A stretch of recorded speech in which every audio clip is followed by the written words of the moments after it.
Dear students, आज के इस लेक्चर में हम 10वीं कक्षा का गणित का तीसरा अध्याय शुरू कर रहे हैं, जिसका नाम है दो चर वाले रैखिक समीकरण युग्म। और इसके अंतर्गत हम प्रश्नावली 3.1 के बारे में बेसिक जानकारी हासिल करेंगे तथा इससे संबंधित उदाहरण हल करेंगे। तो इससे पहले हमने क्या पढ़ रखा है, 9वीं क्लास में हमने ये पढ़ रखा है कि रैखिक समीकरण क्या होती है, और दूसरा ये पढ़ रखा है कि एक चर की रैखिक समीकरण कौन सी होती है और दो चर की रैखिक समीकरण कौन सी होती है। रैखिक समीकरण एक ऐसा समीकरण जिसकी घात एक हो, एक ऐसा समीकरण जिसकी घात एक हो, रैखिक समीकरण कहलाता है।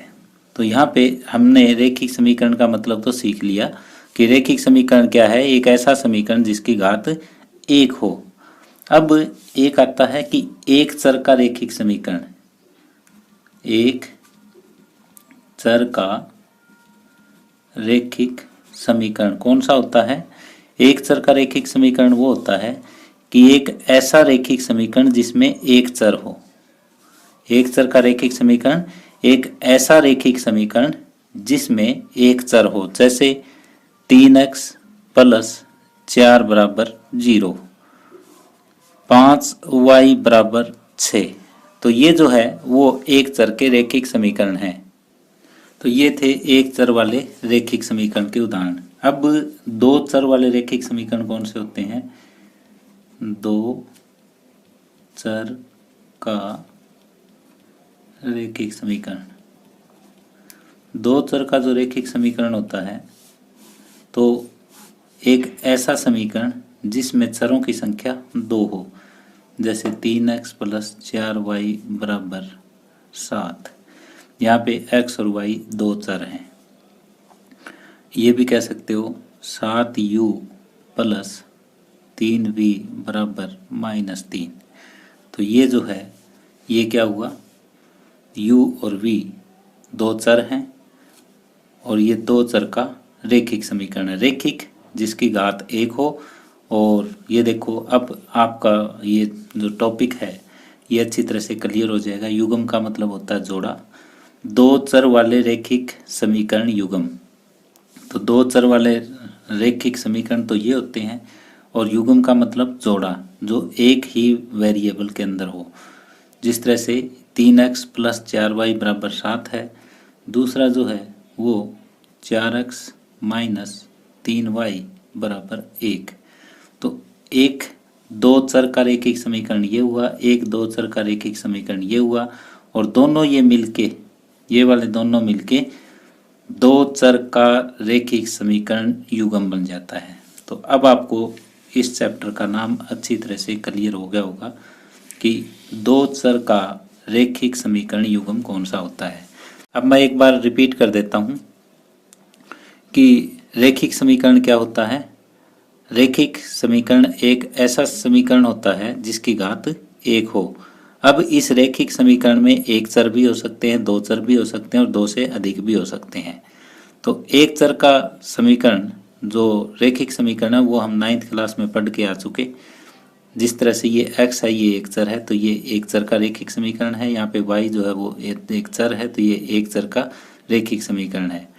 अब दो चर का रैखिक समीकरण कौन सा होता है। एक ऐसा रैखिक समीकरण जिसमें दो चर हो, जैसे x और y यहाँ पे दो चर हैं, u और v दो चर हैं, x y यहाँ पे दो चर है। तो ये भी एक दो चर का रैखिक समीकरण है, ये भी एक दो चर का रैखिक समीकरण है, ये भी एक दो चर का रैखिक समीकरण है। अब हमारा जो टॉपिक है वो ये है कि दो चर वाले रैखिक समीकरण युग्म। युग्म का मतलब होता है जोड़ा। तो ये जैसे एक रैखिक समीकरण हमारे पास है, दूसरा रैखिक समीकरण ये है, और ये दोनों दो चर के हैं, तो दोनों को हम कंबाइंड रूप से ये कहेंगे कि ये दो चर वाले रैखिक समीकरण युग्म है। अब दोबारा से ये वाला दो चर का रैखिक समीकरण हम लेते हैं। अब ये देखो x बराबर अगर हम 1 रखें और y बराबर 1 रखें, तो ये क्या हो जाएगा, 3 गुणा 1 प्लस 4 गुणा 1 बराबर 7, 3 प्लस 4 बराबर 7, 7 बराबर 7। ये सत्य है। यहाँ पे अगर ये सत्य है तो x बराबर 1, y बराबर 1 इस दो चर के रेखिक समीकरण का एक हल होगा। तो यहाँ हम यह कह सकते हैं कि x बराबर 1, y बराबर 1 दिए गए दो चर के रेखिक समीकरण का हल होगा। अगर कोई x का मान लें हम और y का मान लें और इस समीकरण में हम रखें और दोनों पार्ट इसके लेफ्ट हैंड साइड और राइट हैंड साइड बराबर आ जाए तो हम ये कहेंगे कि x बराबर 1, y बराबर 1 जो है वो दिए गए दो चर के रेखिक समीकरण का हल होगा। अगर मैं ये लूँ कि ये 4x माइनस 3y बराबर 1 है, या x बराबर 1 ले लिया, y बराबर मैंने 2 ले लिया, तो ये 4 गुणा 1 माइनस 3 गुणा 2 बराबर 1, 4 माइनस 6 बराबर 1 माइनस 2 बराबर 1। तो ये सत्य नहीं है।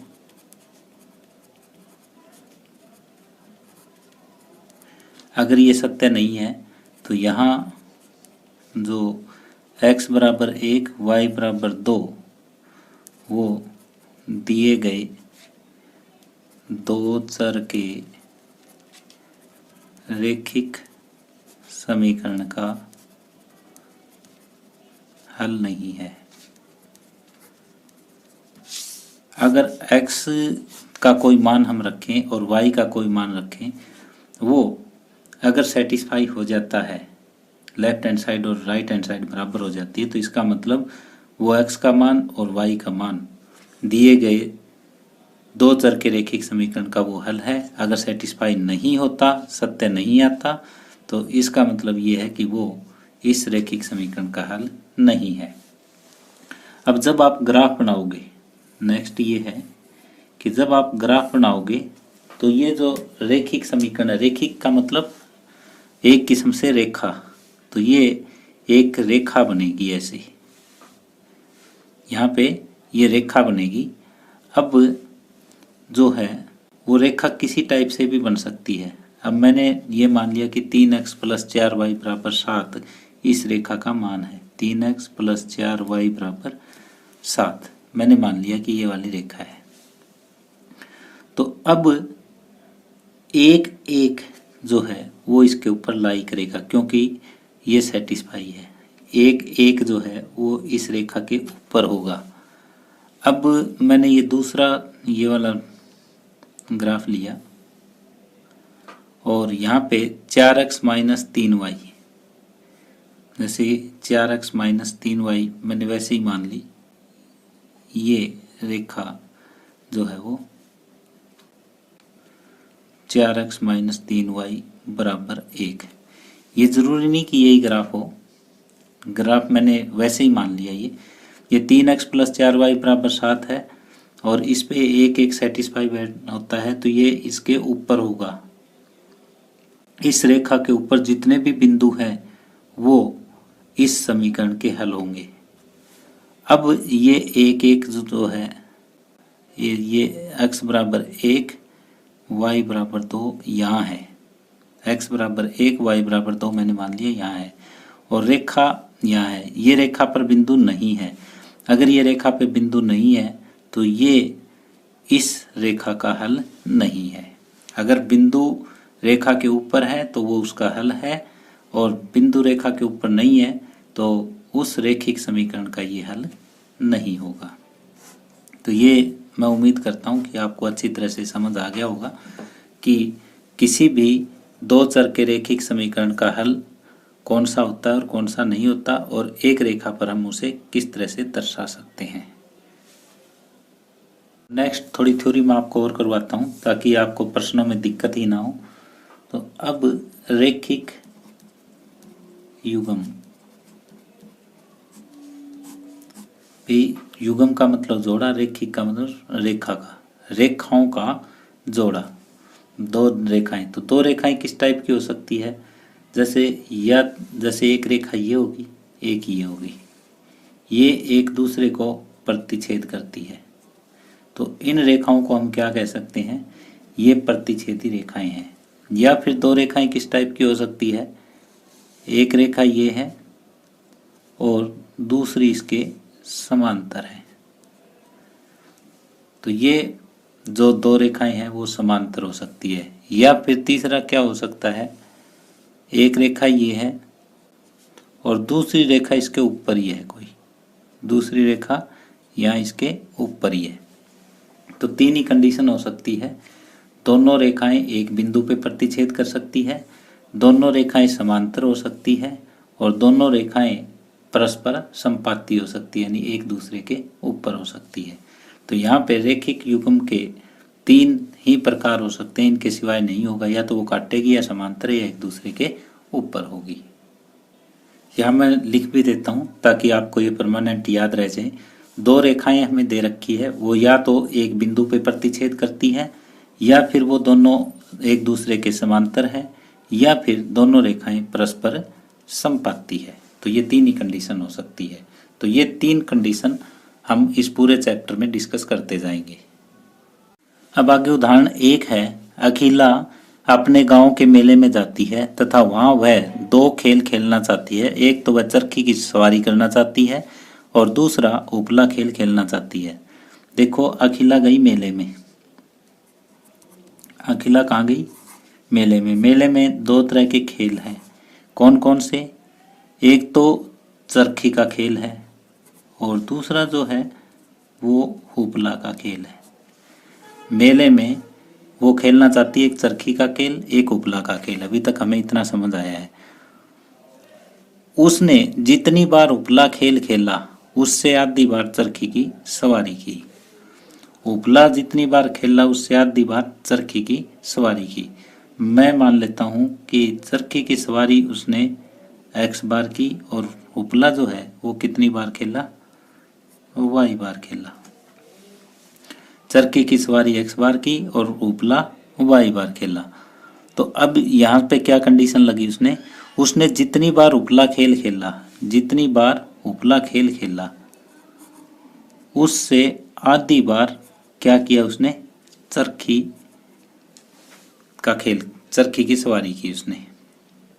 अब देखो मेले में गई, एक खेल चरखी का उसने खेला, एक उपला का खेला। मान लिया चरखी पे वो x बार खेली है, उपला पे y बार खेली है। अब ये कहता है कि उसने जितनी बार उपला खेल खेला उससे आधी बार चरखी की सवारी की, जितनी बार उपला खेला उससे आधी बार चरखी की सवारी की। यदि प्रत्येक बार उसने चरखी के लिए 3 रुपए दिए, तो चरखी के लिए उसने कितने दिए, 3 रुपए, और उपला के लिए 4 रुपए, और कुल कितने रुपए खर्च कर दिए उसने कर दिए 20 रुपए। तो दूसरी कंडीशन ये हो जाएगी कि 3x + 4y = 20। तो यहाँ से देखो आर पार गुणा कर लो, तो ये होगा 2y = x, उसको इधर ले चलो, x - 2y = 0। तो एक समीकरण तो ये बन जाएगा आपका, इसको नंबर 1 दे दो। एक समीकरण ये बन जाएगा, इसको नंबर 2 दे दो। दोबारा समझा देता हूँ मैं कैसे है। अखिला गई मेले में, उसने एक चरखी का खेल खेला, एक उपला का खेल खेला। मान लेते हैं कि चरखी पे वो x बार खेली है, उपला पे y बार खेली है। अब पहला ये कहता है कि जितनी बार उसने उपला खेला उससे आधी बार चरखी चलाई, उपला खेला उससे आधी बार मैंने चरखी चला दी। तो यहाँ से x - 2y = 0 आ गया, आर पार गुणा करते ही। दूसरा ये कहता है कि चरखी के लिए 3 रुपए खर्च किए, उपला के लिए 4 किए, टोटल उसके पास 20 रुपए थे। तो ये बीजगणितीय रूप में तो व्यक्त हो गया। अब हमें करना है ग्राफ के रूप में व्यक्त। तो ग्राफ के रूप में व्यक्त करने के लिए इसे भी टेबल के रूप में लेके आना पड़ेगा, इसे भी टेबल के रूप में लेके आना पड़ेगा। अब ये देखो x - 2y = 0, इसकी टेबल बनानी है आपको। और टेबल कैसे होगी, एक टेबल आप ध्यान से समझ लो, बाकी उसी हिसाब से बन जाएगी सारी। यहाँ x लिखना है, यहाँ y लिखना है, और 3 वैल्यू ले लो। एक बार आप x = 0 लो, तो यहाँ y कितना हो जाएगा, x = 0 लोगे तो -2y बराबर 0, y भी 0। अब अगर हम y के बराबर 1 ले लेते हैं तो x कितना हो जाएगा, x बराबर 2y है तो y 1 ले लिया तो x कितना हो जाएगा 2। अगर y आप 2 ले लेते हो तो x कितना हो जाएगा 4। आप यहाँ पे ऐसे रख रख के देख भी सकते हो कि x माइनस 2 गुणा, जब आपने y 1 ले लिया तो x कितना हो जाएगा 2। ऐसे ही अगर y बराबर, ये जब y बराबर आपने 1 लिया, अब y बराबर अगर 2 लेते हो तो x 2, तो x बराबर कितना हो जाएगा 4। ये मैंने टेबल बनाई। अब यहाँ से दूसरा है 3x प्लस 4y बराबर 20, तो इसकी फिर टेबल बनाएंगे। यहाँ पे ये इस तरह से कर लो कि 3x बराबर 20 माइनस 4y और x का मान हो जाएगा 20 माइनस 4y बटे 3। अब ये टेबल बनानी हमें, यहाँ पे x, यहाँ पे y। जब आपका y 0 है, y 0 तो x कितना हो जाएगा 20 बटे 3 हो जाएगा। फिर एक बार x को 0 ले लो, जब x आपका 0 है तो ये इधर आके 0 हो जाएगा, -4y बराबर 20, y की वैल्यू आ जाएगी 5। एक कुछ और ले लो, y की जगह 1 ले लो, 2 ले लो, मर्जी आपकी, 2 ले लेते हैं। y अगर 2 ले लिया तो 20 में से 8 गए 12, 12 बटे 3, ये कितना आ जाएगा 4 आ जाएगा। अब ये देखो दोनों में एक वैल्यू सेम आ गई। अब आप एक ये x एक्सिस लो, एक y एक्सिस लो, या आपके पास अगर ग्राफ की कॉपी है तो वो भी आप ले सकते हो।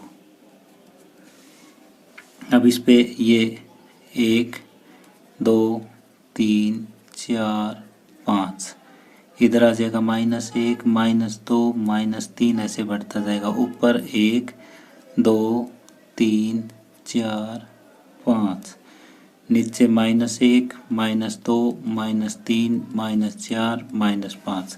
आप ग्राफ की कॉपी में भी ये काम कर सकते हो। और ये बिंदु रह जाएगा, इसको 0 मान लो, ये O बिंदु हो जाएगा, ओरिजिन है ये। अब देखो 0 पे 0, 0 पे 0 ये मान आ गया। 2 पे 1, x 2, पहले x की तरफ बढ़ना है और फिर y की तरफ, 2 1, फिर 4 2, x की तरफ 4, y की तरफ 2 बढ़ना है। अब एक स्केल लेके, फूटा लेके, उससे ये तीनों बिंदु मिला दो और मिलाने के बाद इस रेखा का नाम हम दे देते हैं, क्या थी ये थी x माइनस 2y बराबर 0, इसके पास लिख दिया। तो ये वाला रेखा जो आया है ये क्या आया, x माइनस 2y बराबर 0। अब दूसरा है 20/3, 20/3 का मतलब 6.6 और y 0, x जो है वो 6.6, यहाँ 6 हो जाएगा और 6.6 और y क्या हो जाएगा 0 हो जाएगा। फिर 0 पे 5, 0 पे 5, पहले 0 फिर 5, 4 पे 2, 4 पे 2 यही बिंदु आ जाएगा। तो एक बिंदु ये, एक ये, एक ये, इन तीनों को स्केल की सहायता से मिला दो, ये एक पूरी लाइन बनेगी आपकी। ये पूरा बिंदु जो है यही आएगा। ये अगर आप ग्राफ शीट पे बनाओगे तो बिल्कुल सही बनेगा। आपको ग्राफ शीट पे बनाना है। इसका नाम लिख दोगे आप कितना, 3x प्लस 4y बराबर 20, और यहाँ पे ये मिलता है, ये बिंदु है x 4 y 2। तो यहाँ पे जो ग्राफीय सॉल्यूशन इसका होगा वो क्या हो जाएगा, 4 2, x बराबर 4 y बराबर 2, ये हल हो जाएगा इसका। तो यहाँ पहले तो हमने इसको बीजीय रूपांतरण में किया और फिर ग्राफीय रूपांतरण में। बीजीय रूपांतरण में करके हमने सबसे पहले टेबल तैयार की और टेबल से फिर ये ग्राफ तैयार कर दिया। तो इस तरह से उदाहरण नंबर 1 कंप्लीट हुआ। आगे उदाहरण नंबर 2 है, रोमिला एक स्टेशनरी की दुकान में गई और 9 रुपए में 2 पेंसिल तथा 3 रबड़ खरीदी। उसकी सहेली सोनाली ने रोमिला के पास नई तरह की पेंसिल और रबड़ देखी और उसने भी 18 रुपये में उसी तरह की 4 पेंसिल और 6 रबड़ खरीदी। इस स्थिति को बीजीय तथा ग्राफीय रूपों में व्यक्त कीजिए। तो पहले रोमिला स्टेशनरी की दुकान पे गई, 9 रुपये में उसने 2 पेंसिल और 3 रबड़ खरीदी। देखो दुकान पे गई और दोनों क्या खरीद रही है, एक तो पेंसिल खरीद रही है और दूसरी रबड़ खरीद रही है। तो पहले वाली ने क्या किया, 9 रुपये खर्च किए, 2 पेंसिल उसने खरीदी और 3 रबड़ खरीदे। और दूसरी लड़की ने क्या किया, 4 पेंसिल खरीदी, 6 रबड़ खरीदे और कितने रुपए में, 18 रुपये में। तो ये देखो, अगर एक पेंसिल मैं मान लेता हूँ कि x रुपए की आई और एक रबड़ y रुपए का आया, तो 2x प्लस 3y बराबर यहाँ पे हम कितना लिख सकते हैं, 9। दूसरी स्थिति में वो पेंसिल के तो x रुपए लगेंगे, रबड़ के कितने, y, और फिर ये क्या हो जाएगा, 18। तो अब आप कैसे बनाओगे, पहले आप रफली ऐसे तैयार कर लिया करो कि यहाँ पे कितनी चीज़ें हैं, कौन कौन कितने खरीद रहा है, कितने रुपए की खरीद रहा है। तो हम इस तरह से करते हैं कि माना एक पेंसिल का मूल्य, पेंसिल का जो मूल्य है हमने कितना माना, x, और रबड़ का मूल्य हमने मान लिया y। तो इसने 2 पेंसिल खरीदी और 3 रबड़ खरीदे। तो पहली स्थिति क्या हो जाएगी, समीकरण का रूप जो होगा वो इस टाइप से होगा कि 2x प्लस 3y बराबर 9। दूसरी ने 4 पेंसिल और 6 रबड़ खरीदी, 4 पेंसिल 6 रबड़ 18 रुपये में। तो ये पहली बन गई, ये दूसरी बन गई। तो यहाँ बीजीय रूप में तो हमने व्यक्त कर दिया, अब हमें ज्यामितीय रूप में और व्यक्त करना है। तो ज्यामितीय रूप के लिए हमें क्या करना पड़ेगा कि इसका ग्राफ हमें तैयार करना है। तो पहले 2x प्लस 3y बराबर 9 है। एक बार तो आप x बराबर 0 ले लो, मैं जनरल तरीका बताता हूँ क्या करना है। एक बार x 0 ले लो तो ये पार्ट क्या हो जाएगा, 0। 3y बराबर 9, y की वैल्यू 9/3 और ये कितनी हो जाएगी, 3 हो जाएगा, 3 3 9। अब एक बार आप क्या लो, y बराबर 0 ले लो, y बराबर 0 लेंगे तो 2x बराबर 9, x बराबर क्या होगा, 9/2, ये आया। अब इसकी टेबल बन जाएगी हमारे पास, क्या बनेगी टेबल, ये x ये y। x अगर आपका 0 है तो y है 3, y 0 है तो x है 9/2। अब ये था हमारा 2x प्लस 3y बराबर 9 के लिए। अब 4x प्लस 6y बराबर 18 के लिए और तैयार करो। यहाँ x बराबर मैं 0 ले लेता हूँ, तो 6y बराबर 18, y की वैल्यू 18/6, ये हो जाएगा 3, 6 3 18। और एक बार y बराबर 0 लो तो y 0 है तो 4x बराबर 18 हो जाएगा, y तो 0 हो ही गया, और x 18/4 यानी कि 9/2 आ जाएगा। तो x और y, ये टेबल तैयार करो आप। टेबल जब तैयार करेंगे 0 3 और ये 9/2 0, तो ये देखो टेबल बिल्कुल सेम बन गई आपकी। टेबल अगर सेम है तो इसका मतलब ग्राफ भी आपका सेम ही रहेगा। तो यहाँ देखो कैसे करना है, ये एक्स एक्सिस मैंने ले ली और जो खड़ी है ये वाई एक्सिस ले ली, ये एक्स एक्सिस और ये वाई एक्सिस। यहाँ पे 1 2 3 4 5 6 0 -1, माइनस की वैल्यू है ही नहीं हमारे पास, तो माइनस हम कम से कम ले लेंगे। ये हो जाएगा 1 2 3 4। अब देखो यहाँ 0 पे 3, 0 पे 3 ये वाला बिंदु आ जाएगा। 9/2 यानी 4.5, 4.5 पे 0। अब स्केल की सहायता से इन दोनों को आप मिला दो, और इस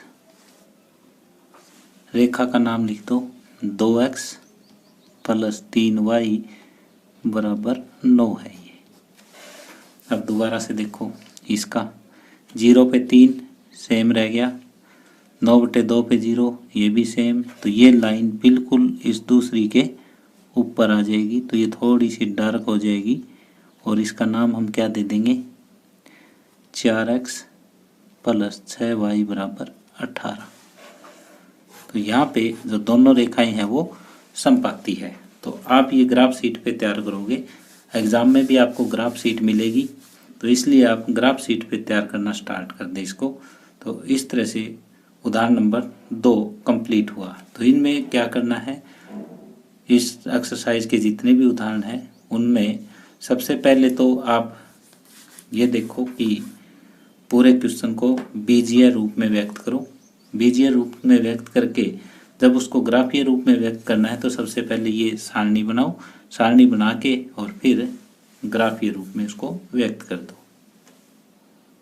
अब उदाहरण नंबर 3 है, दो रेल पटरियां समीकरणों x प्लस 2y माइनस 4 बराबर 0 और 2x प्लस 4y माइनस 12 बराबर 0 द्वारा निरूपित की गई है। इन स्थिति को ज्यामितीय रूप में व्यक्त कीजिए। तो हमें समीकरण जो दे रखे हैं,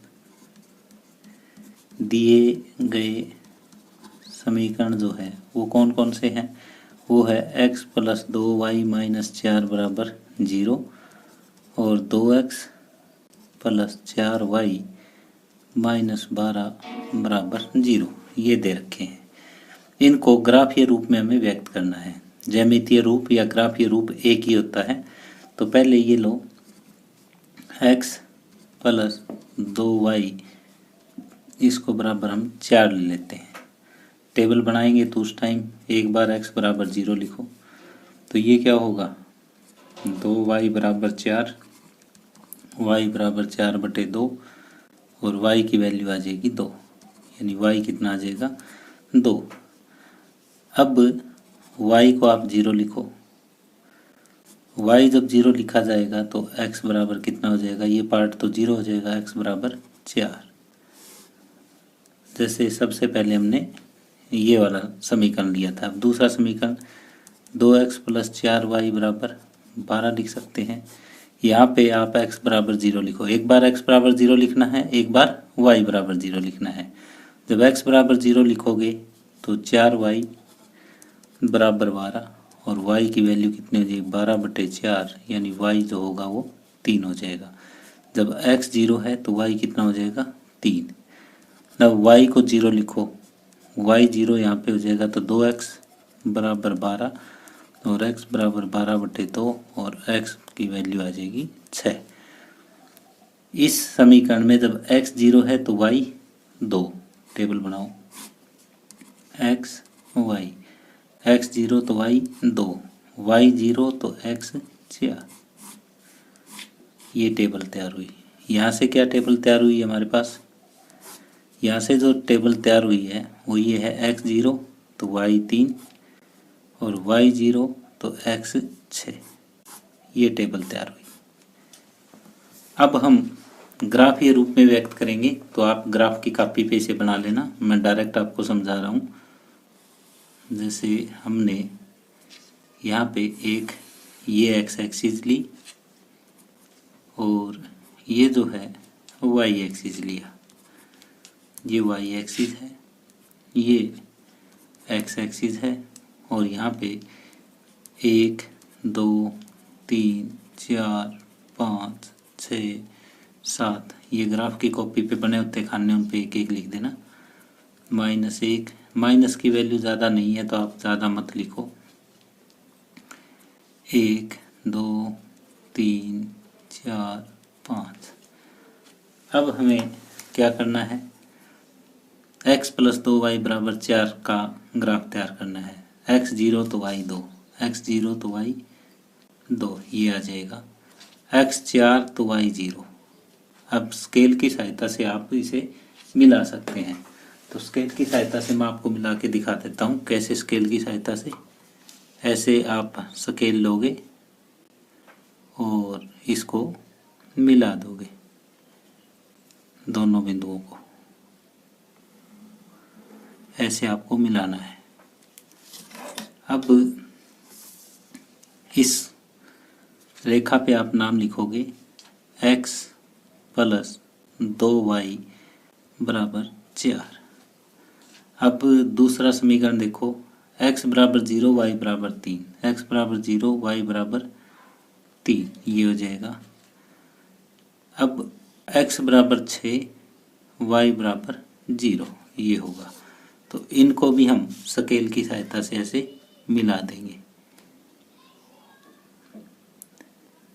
ये आपके ग्राफ पे बिल्कुल समांतर जाएगी ये रेखाएं, कहीं पे कोई टच नहीं हो, कहीं पे ये आपस में नहीं टच होएगी। और बिल्कुल यहाँ पे भी देखो, ये थोड़ा सा हिल गया, आपको हिलने मत देना, आप इसको बिल्कुल नहीं हिलने दोगे। तो ये जो लाइन बनी है आपकी, ये सिंगल होनी चाहिए, डबलिंग नहीं होनी चाहिए। ये हिलने के कारण डबलिंग हो चुकी है। और इसका नाम जो है वो है 2x प्लस 4y बराबर 12। ये बिल्कुल रेल की पटरी की तरह समांतर चलेगी, कहीं पे नहीं मिलेगी ये। तो जैसा कि क्वेश्चन में दिया गया था, दो रेल की पटरियों के समीकरण दे रखे हैं, आप उन्हें ग्राफीय रूप में व्यक्त करें। तो ग्राफीय रूप में ये इस तरह से व्यक्त हो जाएगी जो रेल की पटरियाँ हैं।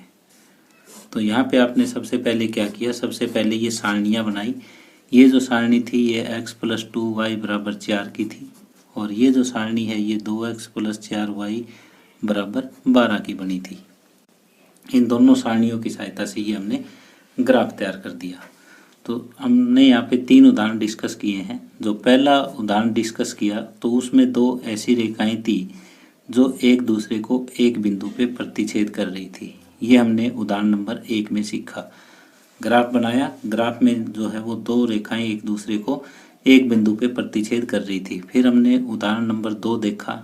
उदाहरण नंबर 2 में क्या था कि एक रेखा थी और वो फिर दूसरी रेखा उसी रेखा के ऊपर आ गई थी ऐसे।